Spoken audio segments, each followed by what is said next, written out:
que por favor tomen sus Biblias y se muevan a Mateo capítulo 1.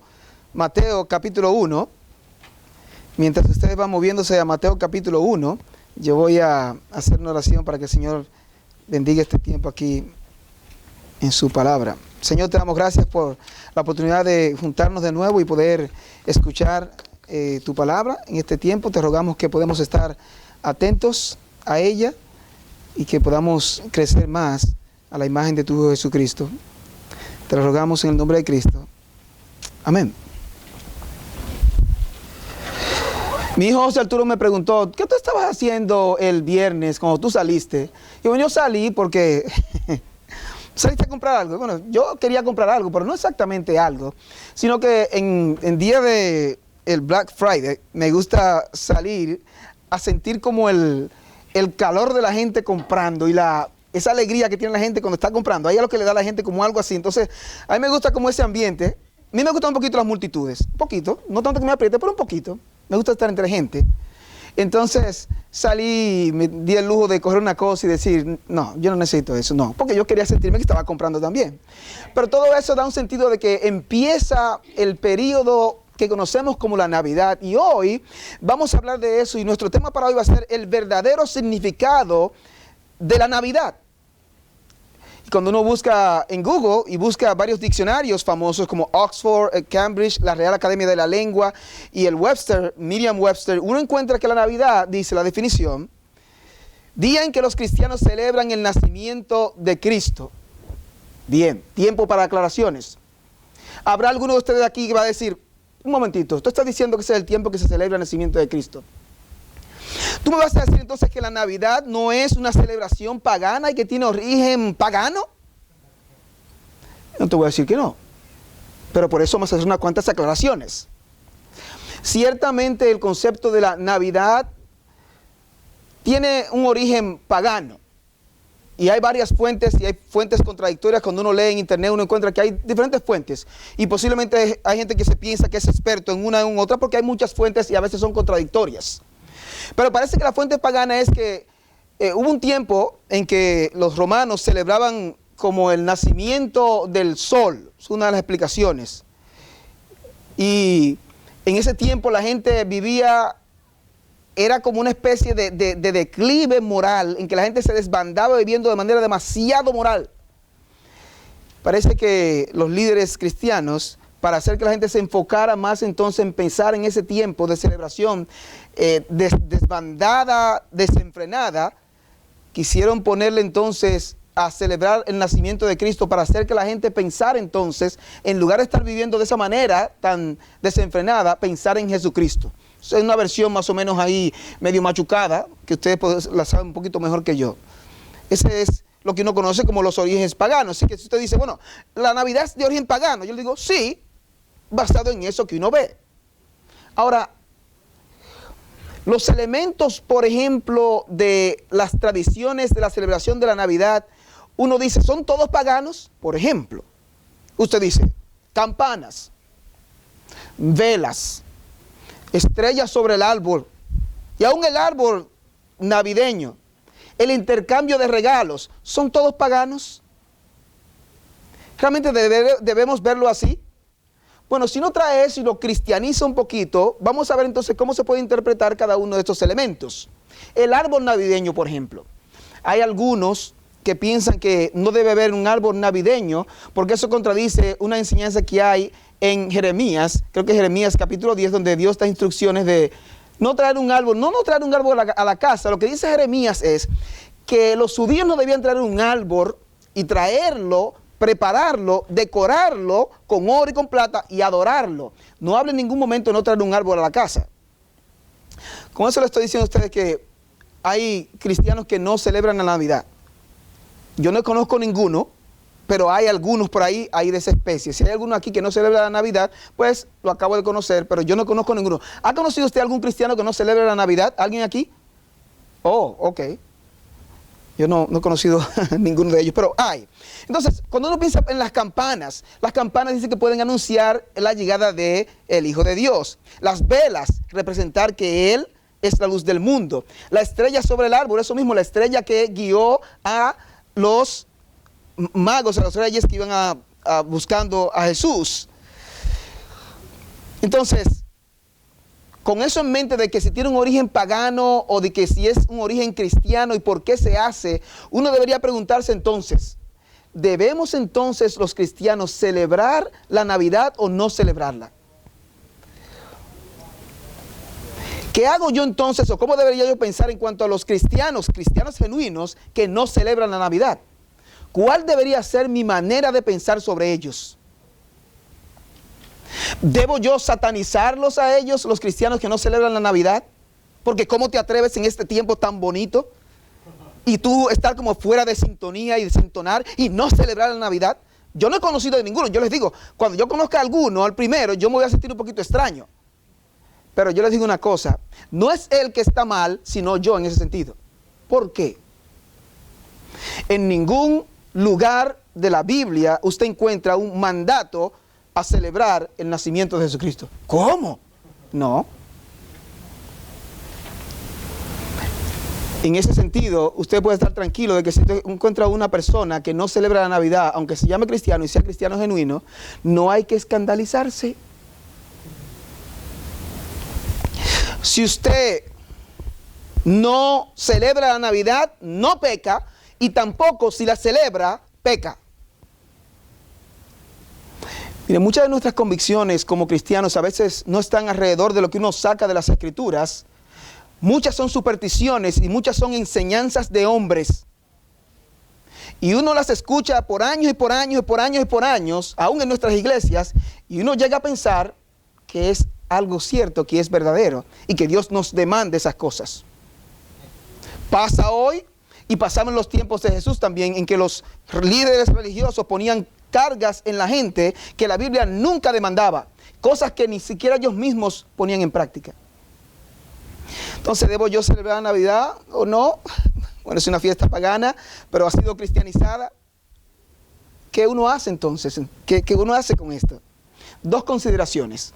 Uno puede tomar la actitud de San Agustín, que él decía, en cuanto a estos temas así, medio dudosos, él decía, en lo esencial, unidad, y usted oye esta frase, en lo no esencial, libertad, y en todo lo demás, amor. Cuando hay cosas esenciales, uno tiene que pelear por eso y decir, en esta montaña muero yo. Cosas esenciales del cristianismo. Cuando hay cosas que son dudosas y que la Biblia guarda silencio o no nos dice una cosa o la otra, uno debería tener cierto tipo de libertad y no ser tampoco tan rígido con los demás que no tienen mi punto de vista. Y yo les digo, eso nos cuesta. ¿Por qué? Porque mi convicción por años, o lo que me han enseñado, aunque no está en la Biblia claro, yo quiero que la gente piense como yo que a veces yo quiero meterse eso por la garganta, eso está mal. Todos nosotros tenemos que aprender de eso. Todos nosotros tenemos un poquito de tradición y a veces ni siquiera sabemos. Si el año que viene yo o cualquier familia aquí no celebra la Navidad y nos lo dice abiertamente en la cara, yo no voy a celebrar la Navidad este año, ¿sabes qué? Porque ya me he dado cuenta que es una superstición. Uno dice, ¡ah! Pastor Joaquín, fulano no vino porque... En segundo lugar, ¿cómo yo puedo considerar esto de la Navidad? ¿La celebro o no la celebro? Bueno, yo puedo tomar la actitud también del predicador Charles Spurgeon. Él lo veía como una superstición también. Ustedes sabían que muchas iglesias en aquellos tiempos, ellos no se manejaban como nosotros nos manejamos hoy. El día de los enamorados, el día de las madres, el día de los padres, el día del hijo, el día del nieto, el día que sé yo qué. Y entonces en cada día de eso había que hacer un sermón basado en eso. No, ellos seguían predicando, lo que tocara. El texto, este texto que toca. ¿Puedo hacer una referencia que es el día de las madres? Yo lo menciono. Pero ¿quién dijo que yo el día de las madres tengo que traer un sermón acerca del día de las madres? ¿Quién dijo que el día de Navidad yo tengo que traer un sermón acerca del nacimiento? Sin embargo, mire la actitud de Spurgeon, yo pienso que es muy sabia. Dice él, yo pienso que eso de la celebración de la Navidad es algo realmente supersticioso y yo no veo como personas que mueren por ese asunto así, como que es algo cristiano, así, todo eso así, cuando ni siquiera sabemos el día exacto en que Cristo nació. ¿Usted lo sabe? La Biblia no nos dice. Algunos dicen, bueno, como la Biblia no dice el día que Cristo nació, ni nos dice que debemos celebrarla, entonces celebrarla es un pecado. No. Algunos dicen, el hecho de que la Biblia no mencione la fecha ni que hay que celebrarlo o no, tal vez debería implicar para nosotros que a Dios realmente no es tan importante. ¿Usted la quiere celebrar? Fine.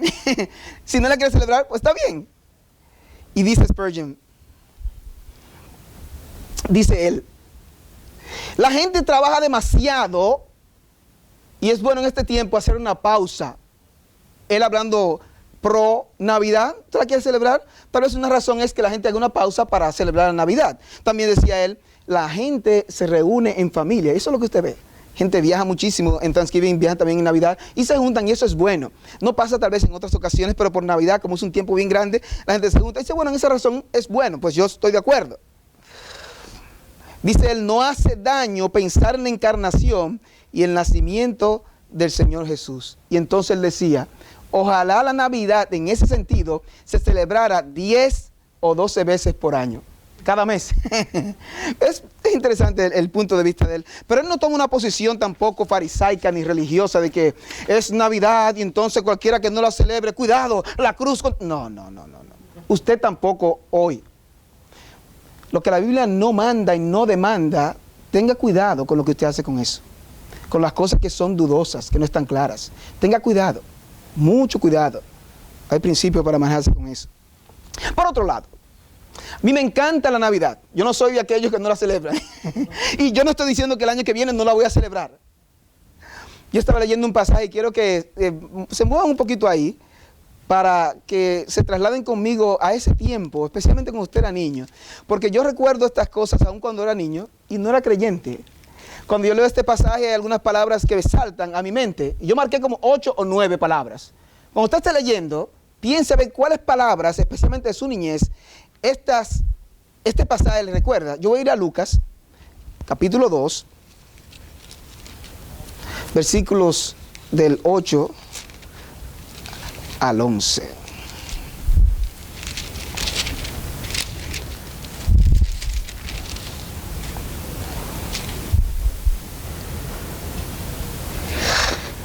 Ocho o 9 palabras saltaron a mi mente así cuando yo estaba leyendo esto. Me recordó mi niñez. Versículo 8. Había pastores en la misma región que velaban y guardaban las vigilias de la noche sobre su rebaño. Versículo 9 de Lucas capítulo 2. Y aquí se presentó un ángel del Señor, y la gloria del Señor los rodeó de resplandor, y tuvieron gran temor. Pero el ángel les dijo, no temáis, porque aquí os doy nuevas de gran gozo, que será para todo el pueblo, que os ha nacido hoy en la ciudad de David un Salvador, que es Cristo el Señor. Ustedes saben que cuando yo era niño, crecí en República Dominicana, que tiene una influencia muy católica, muy marcada, al igual que en los países de los demás hispanos, mayormente es así. Y yo no estaba relacionado con eso de que el 25 es el día, era grande y de regalos y todo eso. Mi día de los regalos era el día 6 de enero, porque el día 6 de enero para mí era el día de los reyes.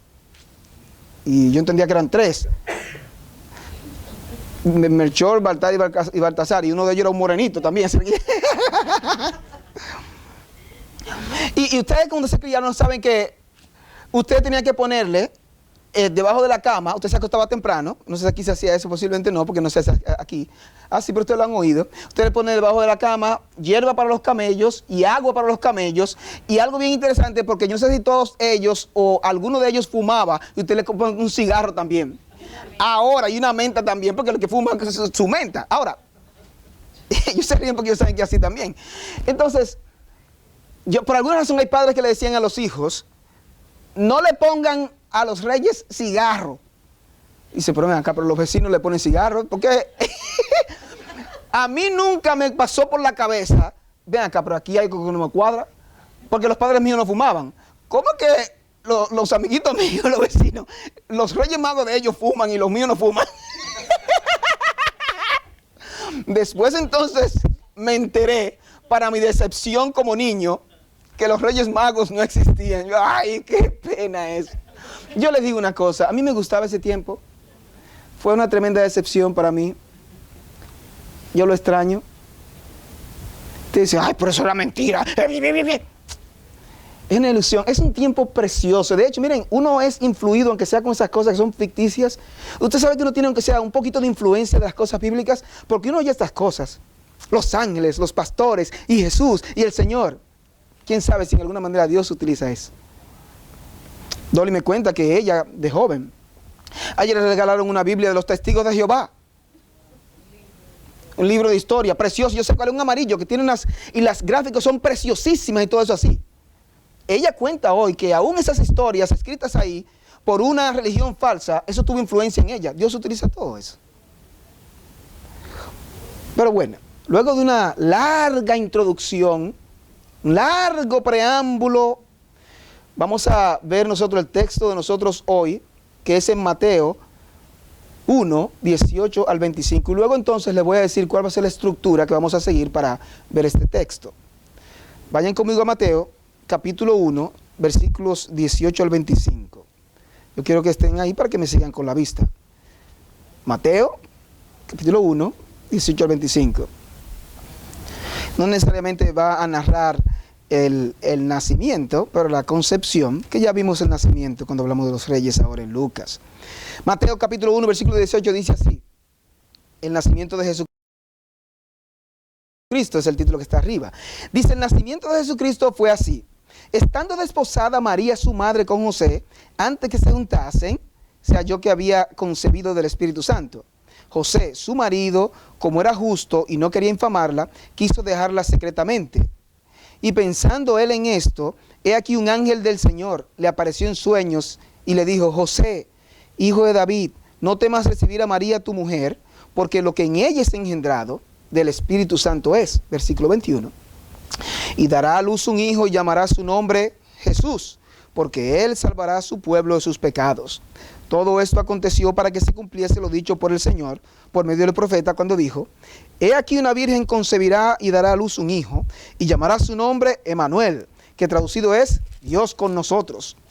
Y despertando José del sueño, hizo como el ángel del Señor le había mandado, y recibió a su mujer, pero no la conoció hasta que dio a luz a su hijo primogénito y le puso por nombre Jesús. Este texto lo vamos a dividir en tres partes. Siempre nos gusta darle un bosquejo para que ustedes tengan una idea de cómo vamos a organizar lo que vamos a hacer. Tres partes. 1, lo que usted sabe. 2, lo que usted tal vez no sabe. Y 3, lo que usted debe saber. En primer lugar, empecemos con lo que usted sabe. Y en este momento, si usted quiere, como usted sabe esto de la Navidad, usted puede empezar a chequear sus mensajes en Facebook y todo eso así, hacer sus llamadas, echar su pavita, su sueñito en este tiempo, porque usted se lo sabe. Lo que usted sabe. Mateo 1:18, eso es, su concepción fue sobrenatural. La concepción de Cristo fue sobrenatural. Dice, el nacimiento de Jesucristo fue así. Estando desposada María, su madre, con José, antes que se juntase, se halló que había concebido del Espíritu Santo.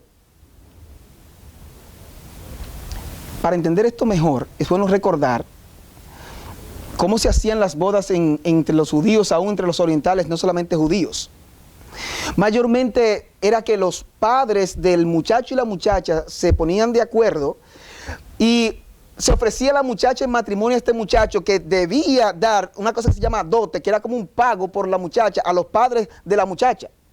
Y podía variar el tiempo en el tiempo que ellos se comprometían, podía llegar hasta un año, y era variado ese tiempo. No está confirmado cuánto tiempo es. Pero por ejemplo hacían una ceremonia que era como una boda. Y a la muchacha se comprometía con este muchacho, y para disolver eso, que se llamaba el desposorio, había que hacer una especie de divorcio formal. Y ese desposorio, esa celebración, ese compromiso se hacía delante de testigos. Y era algo bien solemne y bien serio. Y uno ve esos pasajes en el Antiguo Testamento como era. Una cosa que ocurría era, si una muchacha en el tiempo de su compromiso, antes de casarse, formalmente antes de juntarse, del día de la boda, se encontraba que había sido infiel a su prometido, porque ese prometido se consideraba ya como su esposo. Así es lo que uno lo lee aquí, así lo entiende mejor. Aunque dice José su esposo, su marido, no quiere decir que es su marido que se había acostado con ella todavía. Es que cuando se hacía ese desposorio, ya se consideraba como su marido. Así de serio era el compromiso cuando se hacía, antes de juntarse. Ahora imagínese usted se compromete con una muchacha, hacen el compromiso hoy delante de testigos, solamente un compromiso. Y a los 2 meses, o a los 3 meses, lo que sea, usted se va a casar en 1 año, usted se entera que la muchacha con que usted se va a casar está embarazada. Usted pregunta, investiga, y usted quiere saber la razón, y lo que le dicen es, no te preocupes, fulano. Ella está embarazada, pero ella está embarazada de una manera milagrosa. Si yo soy hombre, eso está un poquito raro. ¿A usted cree porque en este tiempo eso está un poquito raro? ¿Usted cree que José lo asimiló inmediatamente así? Eso no es lo que uno lee ahí, que vamos a ver en un momento aquí. Pero la concepción de Jesús fue sobrenatural porque Jesús nació de una virgen. ¿Cuándo usted ha visto una virgen dando a luz? Ahora aguántese ahí. María era virgen, absolutamente virgen. ¿Qué estoy diciendo? María no era solamente técnicamente virgen, porque hay muchas muchachas que pueden salir embarazadas siendo supuestamente vírgenes, pero ellas se han acostado con hombres y han hecho vagabunderías con hombres y no son vírgenes. Yo no estoy hablando de eso aquí. Yo estoy hablando de una virgen de verdad. Estaba profetizado así en Isaías. En Isaías 7:14 dice que aquí una virgen concebirá y dará a luz un hijo y llamará su nombre Emanuel. Así estaba profetizado en Isaías 7:14. Y María, en cuanto a que es virgen, cuando el ángel le da el anuncio en Lucas capítulo 1, versículo 34, déjame si voy ya rápidamente, lo tengo marcado aquí, para que ustedes vean de qué estamos hablando aquí. El ángel está dando el anuncio a María de cómo ella va a concebir en Lucas capítulo 1. El ángel está diciendo cómo lo que iba a pasar con ella, que ella iba a concebir en su vientre. Dice el versículo 32 de Lucas 1, este será grande y será llamado Hijo del Altísimo, y el Señor Dios le dará el trono de David su padre, y reinará sobre la casa de Jacob para siempre, y su reino no tendrá fin. Entonces María dijo al ángel, ¿cómo será esto? Pues no conozco varón. Adelante, atención, la palabra conozco es una manera de decir suavizada, acostarse con alguien, tener relaciones íntimas. ¿Okay? Eso de conocer, eso es lo que quiere decir. No quiere decir, no conozco varón, que ya nunca había visto un muchacho, ni que no conocía a su papá porque es varón. No, eso no es lo que quiere decir. Ella dice, yo soy virgen, yo nunca he estado con un hombre. El ángel entonces fue que le dijo en el 35 de Lucas 1, el Espíritu Santo vendrá sobre ti y el poder del Altísimo te cubrirá con su sombra, por lo cual también el santo ser que nacerá será llamado Hijo de Dios. Es un nacimiento sobrenatural, verdaderamente milagroso. Y usted dice, pero hay otros que han nacido de manera milagrosa. Por ejemplo, Isaac nació de una manera milagrosa. ¿Por qué? Porque cuando Sara era vieja y estéril, y Abraham viejo también, ¿quién nació? Isaac.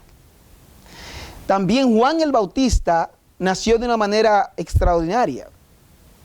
Su mamá Elizabeth, su papá Zacarías, viejos también. Y no tan solo así. Vieja una cosa que ya pasó su costumbre, como a Sara, la de Abraham. Y además de eso estéril, como el caso de Elizabeth. Y Juan el Bautista, el precursor del Señor, nació de esa pareja, de Elizabeth y de Zacarías. Pero en este caso, la concepción del Señor Jesucristo también de una manera sobrenatural, porque el Señor nació de una virgen. Otra observación aquí es que su padre, el padre de Jesús, no era José. Miren los versículos 19 al 21, ahí vamos a elaborar un poquito lo que estamos hablando ahorita, de cómo estaba José. Versículos 19 al 21 de Mateo 1. Dice, José su marido, oigan cómo dice su marido, ¿era su marido?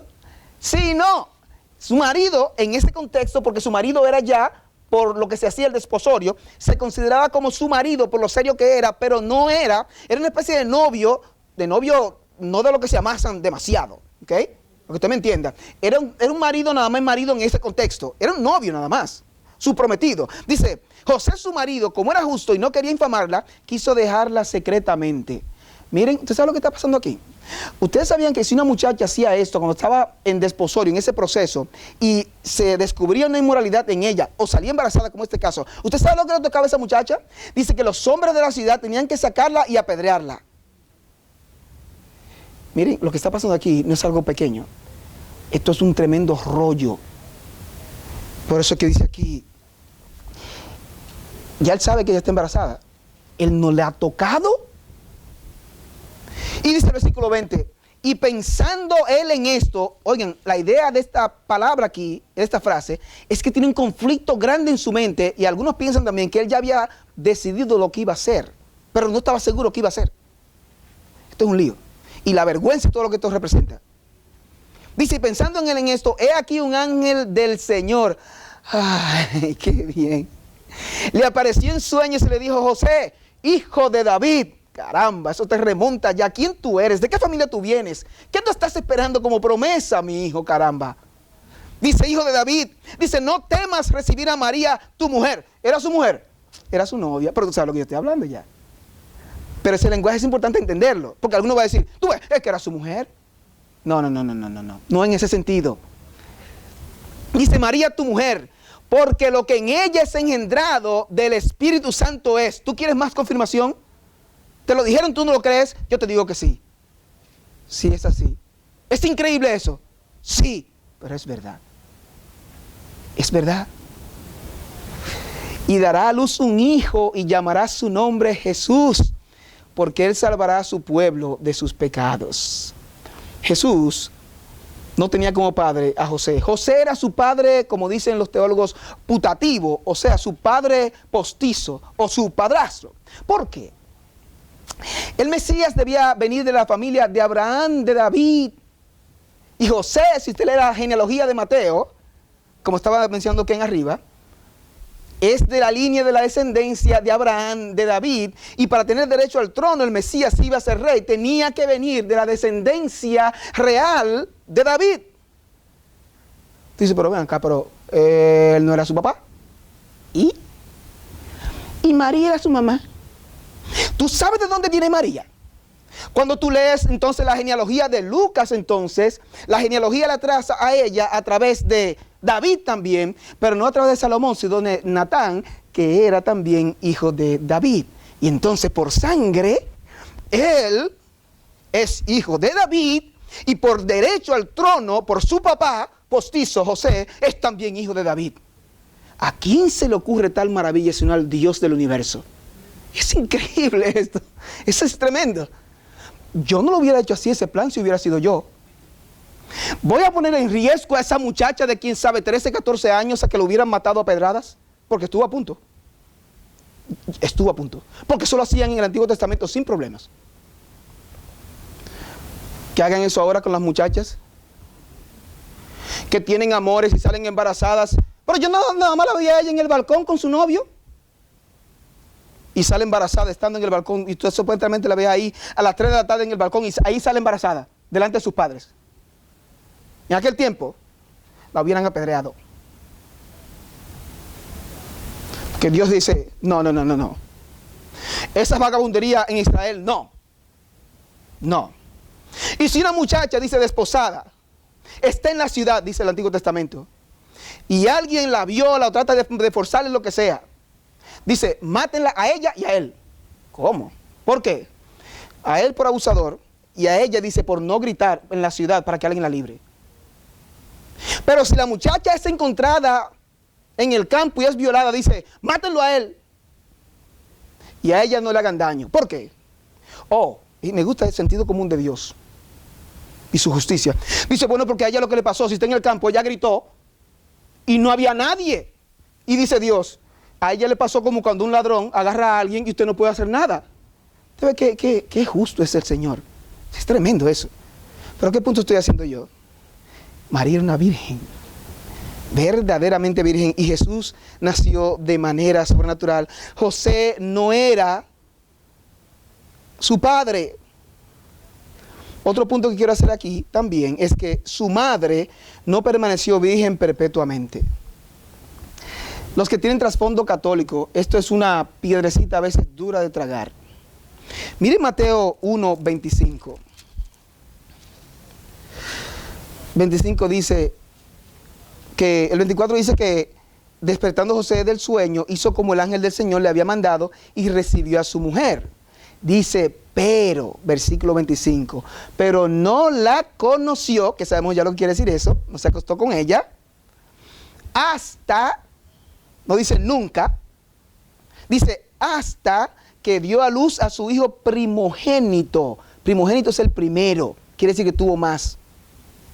Y le puso por nombre Jesús. Yo sé que los católicos enseñan que María fue perpetuamente virgen. Eso no es lo que enseñan las Escrituras. María, una mujer piadosa, sí. Una jovencita piadosa, sí. Usted lee el Magnificat de María, como ella habla de las Escrituras, y usted dice, wow. Yo no he conocido una jovencita de 13, 14 años que hable de la palabra de esa manera. Inspirada por el Espíritu Santo, sí, pero ya conocía las Escrituras. Una jovencita. María era una mujer piadosa. Pero ella tuvo más hijos. Ahora usted dice, pero ¿cuál es el problema de que tenga más hijos? Si es casada y se acuesta con su marido y tiene hijos, eso es santo, eso es maravilloso. Porque ¿qué quieren hacer los católicos? Quieren hacer a María una co-redentora con Cristo. Eso es un error. Si María estuviera aquí escuchando las barbaridades que se dicen acerca de ella, ella estuviera escandalizada, se tirara ella tierra en la cabeza y silicio y huyera. ¿Qué ustedes están haciendo? ¿Quién soy yo? María misma dijo que ella es la sierva del Señor y que ella necesitaba un Salvador. En un momento a Jesús le dijeron, ven acá, pero ¿cómo que tú hablas de estas cosas? ¿Y cómo tú hablas así? Y no está su padre, porque ellos entendían que el padre de Jesús era José. No está su padre aquí con nosotros. Y su hermano Jacobo, José, Judas, oigan su nombre, Jacobo y Judas, medio hermano del Señor, que usted lo sabe por la carta que hay por ahí. Tenía 4 hermanos, José, Judas, 4 nombres que mencionas ahí. Y dice, y sus hermanas. ¿Cómo? Se entiende que el Señor tenía por lo menos 8 hermanas. Él era el mayor. ¿Hay algún problema con eso? No. ¿Le quita méritos a María? No. El punto que Dios quiere hacer es que María dio a luz al Señor y ella concibió al Señor del Espíritu Santo de manera sobrenatural, porque una virgen se supone que no puede salir embarazada. Y el punto es hacer cómo vino Jesús de una virgen engendrado por el Espíritu Santo, para que así pueda ser el Redentor de los hombres, siendo sin pecado, sin un padre humano, pero siendo humano completamente, sin mezclarse con la naturaleza pecaminosa del ser humano. Solamente a Dios se le ocurre un plan semejante.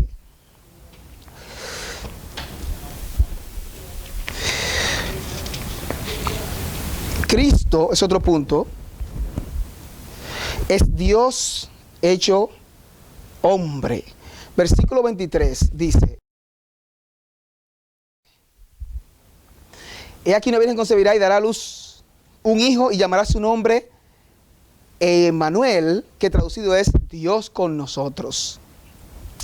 En el Antiguo Testamento, cuando se hablaba de Dios con nosotros, por ejemplo en Isaías capítulo 7, saben que las profecías a veces tienen un contexto de cumplimiento inmediato, cercano, que tiene que ver con el tiempo en cuando se dice, ¿ok?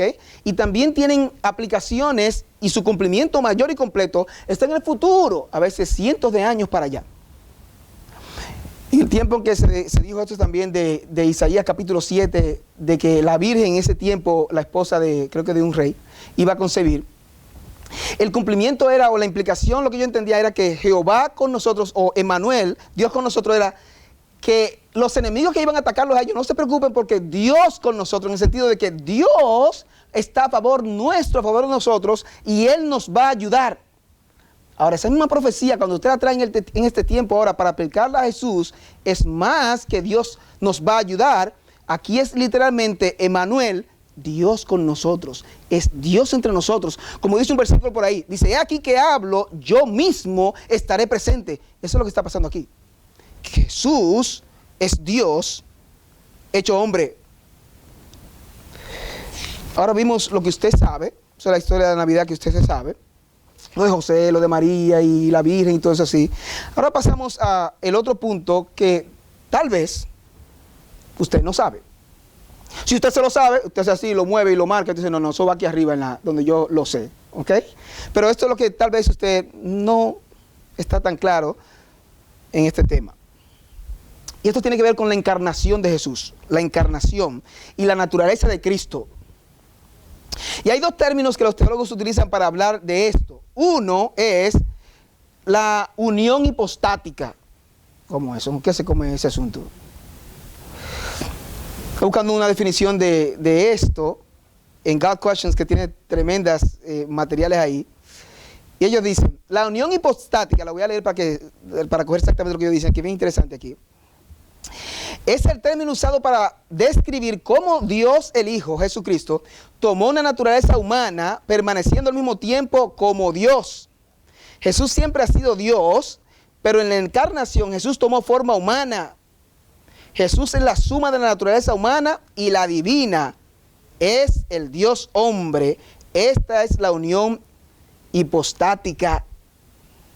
Hay otro término que utilizan los teólogos para hablar de esto que ocurrió con Cristo y su venida al mundo a través de María, y ellos le llaman la kenosis. Cuando explicamos Efesios capítulo 2, se habla de la kenosis, y mayormente se habla del vaciamiento. ¿Cómo que vaciamiento? Entonces se habla como que Cristo se vació y que dejó todo y todo eso así. El problema con eso es que la gente lo interpreta con eso como que Jesús dejó de ser Dios con ese supuesto vaciamiento. No es así. ¿Qué dicen ellos de la kenosis? Dice, el término kenosis proviene de la palabra griega para describir la doctrina del autodespojo de Cristo en su encarnación. La kenosis fue una autorrenuncia, no un vaciarse a sí mismo de su deidad, ni un intercambio de la deidad por la humanidad. Dice que en Filipenses 2:7 nos dice que Él se despojó a sí mismo tomando forma de siervo, haciéndose semejante a los hombres. Entonces dice, Jesús no dejó de ser Dios durante su ministerio terrenal, pero sí dejó de lado la gloria celestial de su relación cara a cara con Dios. Él también dejó de lado su autoridad independiente. Eso es lo que es la kenosis. Cuando Jesús se hace hombre, se hace carne, no deja de ser Dios. Jesús deja de usar de manera independiente sus prerrogativas divinas como Dios. Es bien importante hacer esa distinción. Y hay muchas cosas que pueden confundir con eso, especialmente como cosas que pasaron con Cristo mientras estuvo en la tierra, que tú puedes pensar, ven acá, pero y si Cristo es Dios, ¿cómo que no entiende? Y vamos a ver un poquito esas cosas aquí.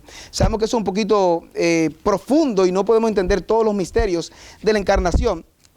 Y con eso en mente, quiero hablarles a ustedes de 4 errores que se levantaron. Rápidamente va a ser, por el tiempo.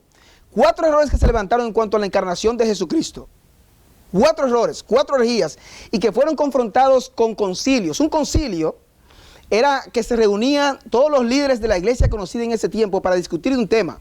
Se está levantando este error. ¿Qué hay que hacer? Vamos a hablar de esto. ¿Qué dice la Biblia? Y entonces contrarrestar el error y declarar herejía a quien lo haya levantado. Primera herejía. La herejía que vino de Ario y fue confrontada con el concilio de Nicea en el 325. ¿Quién es Ario? Ario viene siendo como el abuelo de lo que ustedes conocen hoy como los testigos de Jehová. Ario negaba que Jesucristo era divino y que es Dios. Negaba eso. Se reunió en este concilio y dijo, no, Jesucristo es Dios también. Eso es lo que hacen los testigos de Jehová en el día de hoy también. Y tú dices, pero yo conozco personas que son testigos de Jehová. Y son gente muy familiares. Y son gente muy amistosas. Sí, pero están equivocados en eso. Ore por ellos, que Dios les abra su entendimiento. Pero no se crea porque una familia o una persona sea testigo de Jehová, que por eso la persona está bien y usted, ok con eso. Esa persona está rumbo al infierno. Es un error. Serio, es una herejía. ¿Qué dice la Biblia en cuanto a si Cristo es Dios? Romanos 9:5 dice, hablando de que Jesús viene de los judíos, dice, de quien son los patriarcas, de los cuales según la carne vino Cristo, dice, el cual es Dios sobre todas las cosas, bendito por los siglos, amén. Si usted lee Hebreos 1, en Hebreos 1 dice que adórenle todos los ángeles de Dios. En Hebreos 1:8 le dice, le llama Dios. y habla de su trono que es eterno, le llama Señor y dice que Él creó los cielos y la tierra también, o sea, el universo. Eso hablando de Cristo en Hebreos capítulo 1. Segundo error que se levantó un tal Apolinario, y fue confrontado por el concilio de Constantinopla en el año 381. Apolinario negaba la completa humanidad de Cristo. Miren, la historia siempre se va a un extremo o al otro, y los cristianos siempre reaccionamos. Por ejemplo, los pentecostales, que hacen mucho énfasis en el Espíritu Santo, ¿ok? ¿Qué usted va a ver en las iglesias bautistas? Eso casi no se habla. Usted mejor no brega con eso porque usted no quiere que vayan a pensar que usted es pentecostal. ¿Por qué? Porque uno se va siempre, si este es un error, entonces yo me voy para el otro lado. No. Usted tiene que ser bíblico, Pero en este tiempo era un error negar que Cristo es Dios, pero también otro error, negar que Cristo es completamente humano. Y yo le voy a decir una cosa. Muchos de nosotros cristianos evangélicos no entendemos esto bien. Y pensamos en cuanto a la humanidad de Cristo, que Cristo andaba como sin pisar la tierra. Y en este tiempo de Navidad, usted está pronto a cantar una cancioncita que dice que el niño no lloraba. Déjeme decirle, dice, pues no llora el niño, bla, bla. Yo le voy a decirte una cosa. Si el niño que usted adora de esa Navidad no llora, usted está adorando a un ídolo, no al Dios de la Biblia. Porque el niño de la Biblia sí lloraba. Ay, usted me está diciendo que no cante ese himno cuando lo estén cantando. Yo no estoy diciendo eso. Pero yo lo que le digo, usted sepa que aunque se esté cantando, usted tiene que saber, miren, una cosa, señores, los himnarios no son inspirados. Hay gente que cree que los himnarios son inspirados. ¿No son la Biblia? ¡Ay, pero que la escribió Wesley! ¿Qué importa? Solamente es inspirada la palabra de Dios. Los himnos tienen errores, ¿usted sabía eso? ¿Eso es un error? ¿Cómo que no llora el niño? Yo estaba leyendo un artículo de Sam Storm, hablando de la humanidad de Cristo. Y él dice que a veces ponemos a Cristo así como tan... Dice, vean acá, cuando Cristo estaba trabajando en carpintería, Él no se daba con el martillo a veces. ¡Pues claro! Y cuando era un niño no se chocaba y caía y se rayaba las rodillas. ¡También! Su mamá no le sacaba gases también al niño Jesús. ¡Claro! Jesús se hizo hombre completamente. ¿Qué es la única diferencia? Humano completamente, pero ¿sin qué? Sin pecado. La gente va tan lejos, se pone a inventar y dice, en ese tiempo, dije que Jesús, cuando tenía como menos de 12 años, dije que él estaba jugando y estaba jugando con lodo, y que de momento hizo 12 gorriones con lodo, y un niño vino y se lo dijo a los fariseos y lo acusaron que lo estaba haciendo el sábado. Y cuando vinieron los fariseos, entonces Jesús le dijo a los gorriones, váyanse, y que se fue Jesús. Otro dice que cuando Jesús estaba jugando en la misma área, vino un niño y le rompió el pequeño cosito que tenía de agua, y que el niño cayó inmediatamente muerto ahí. Pero esos son inventos. Son inventos. La Biblia no nos habla de eso, y la Biblia nos habla claramente de que Jesús es completamente humano. Nosotros sabemos por las Escrituras que Jesús se cansaba. Usted lo sabe por Juan capítulo 4. Jesús cansado del camino. Que Jesús tuvo hambre. Que Jesús se entristecía y se angustiaba. Y que Jesús lloraba. Él lloró por Lázaro, no por la incredulidad de ellos, como piensan algunos. Lloró porque al verlas a ellas y al pueblo, dice la palabra, Él lloró conmovido también humano.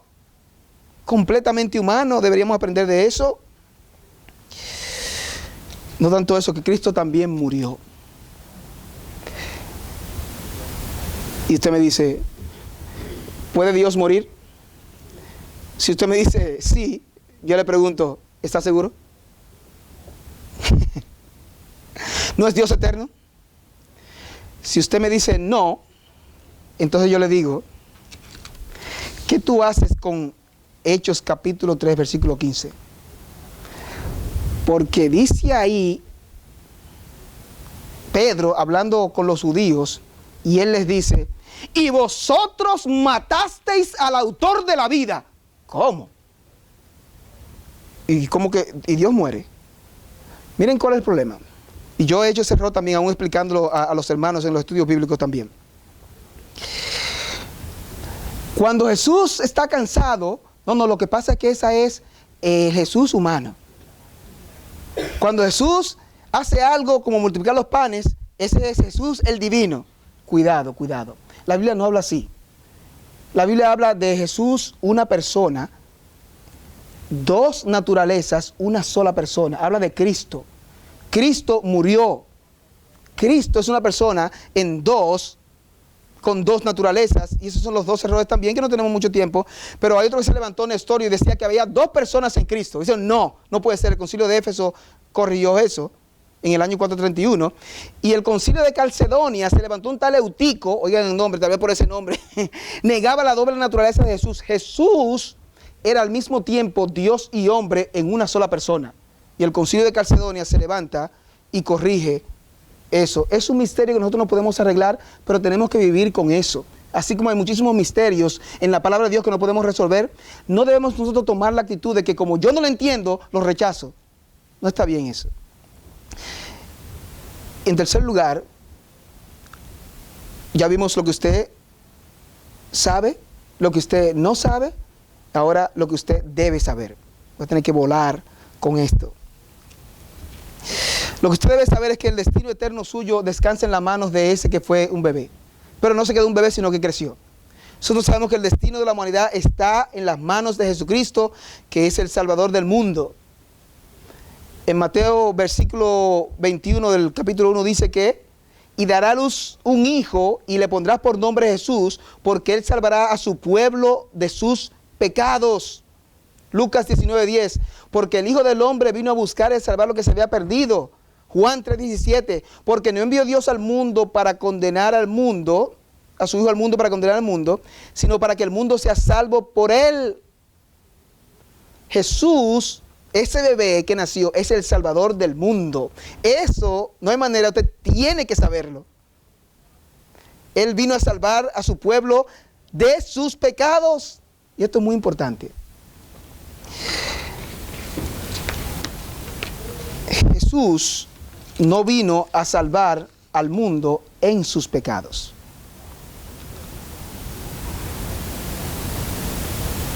Usted tiene que responder a lo que Cristo hizo. Ayer me puse a leer de nuevo, no completo, pero en cuanto a leer un buen rato, por quinta vez, el libro de John MacArthur, El Evangelio del Señor Jesucristo. Yo les recomiendo a usted, cuando usted crezca, cuando usted sea grande y adulto, antes de usted morirse, léase el libro del Evangelio del Señor según el Señor Jesucristo de John MacArthur. Aunque usted después que lo lea diga, ¿por qué a mí nunca me dijeron esto? Léalo. Le voy a dar un ejemplo. Estaba leyendo una parte de cómo el Evangelio se ha aguado en este tiempo y cómo la mayoría de cosas que uno oye, si son confrontadas hoy, usted que las confronta es visto como un hereje. A.W. Pink, tremendo escritor ese hombre. Él habla de esto y él dice, los evangelistas, dice, el año 1937, al presentar el evangelio, ¿qué hacen? Cristo lo hizo todo, completamente, su obra está terminada, y lo único que tú tienes que hacer es believe, creer. Pero hermano, ¿qué tú estás diciendo? Porque eso es verdad. Sí, yo sé que es verdad, pero no termina ahí. ¿Cuál es el problema con eso? Que mucha gente, al oír siempre, por años, lo único que tú tienes que hacer es creer. Lo que la gente entiende con eso es que la Biblia no pone ningún tipo de demanda a esos que creen. Eso es un error. En 2000 años de historia de la iglesia, ese no es el evangelio que se ha presentado. La demanda del evangelio es un sometimiento completo a la persona del Señor Jesucristo. Y no es, miren, en las iglesias hay muchísima gente que no son cristianos, porque ellos creyeron, pero su vida nunca ha cambiado. Yo dije, wow, este hombre está...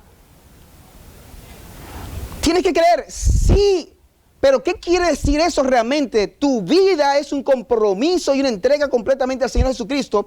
Y eso incluye, para tú ser salvo, un arrepentimiento genuino de tu pecado.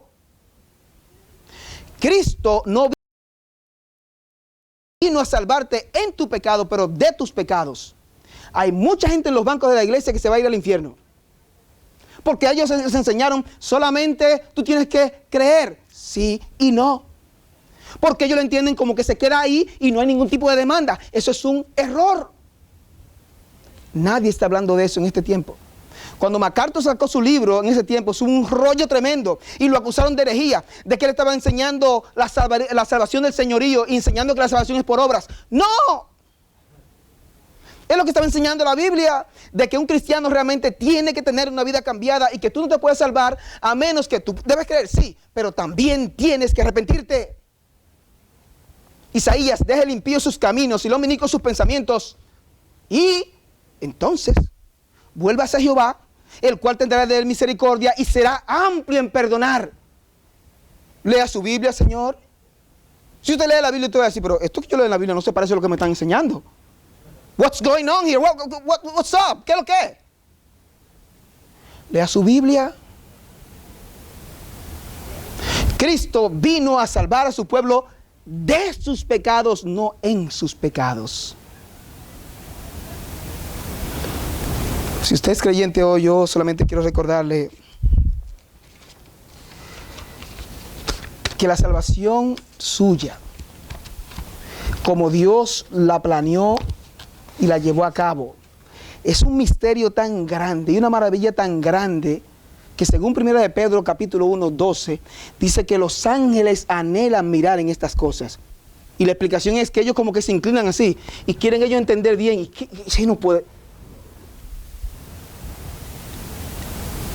Es una, que no se vuelva esto como una rutina en su mente. Yo soy salvo. Es una cosa muy grande. Aquí no veo ninguna persona que necesariamente yo considere que no es creyente, pero si hay alguno así, usted viene todos los años a la iglesia, hay gente que viene solamente en Navidad y viene en Semana Santa y todo eso. Lo bonito sería que el año que viene, si una persona aquí se considera nada más visitante, usted venga el año que viene y usted diga, ya yo no soy un visitante que vengo solamente 2 veces al año a la iglesia, sino que hoy yo soy un creyente comprometido con el Señor, que me he sometido mi vida completa a Él como mi Dios, como mi Señor. No solamente yo creí y vivo como me da la gana. Que no sea ese usted. Vamos a orar. Señor, gracias por este tiempo. Gracias por la meditación en tu palabra. Gracias por Jesucristo, que se hizo hombre, pero completamente hombre, no mitad solamente. Hombre que se podía identificar con nuestras debilidades, como dice Hebreos, pero sin pecado. Gracias que solamente Jesucristo es el único mediador entre Dios y los hombres. Te damos gracias por Él, te damos gracias por la salvación que tenemos en Él. Gracias que no solamente creímos en Él, sino que empezó una obra en nuestros corazones para cambiar nuestras vidas y para hacernos cada día más al Señor Jesucristo en el proceso de la santificación, que va a terminar entonces en la glorificación. Gracias que cuando creímos en Jesucristo, nos volvimos de nuestros pecados, fuimos justificados inmediatamente en la presencia de Dios. No hay condenación para los que están en Cristo Jesús. Pero Dios, ayúdanos y ayuda a este pueblo también a entender que las demandas del Evangelio son un completo sometimiento al señorío de Cristo. Que aunque la salvación es por fe solamente, nunca esa fe está sola, siempre está acompañada de obras. Que tengamos ese balance. Te damos gracias aquí por cada persona y te oramos y te damos gracias en el nombre de Cristo. Amén.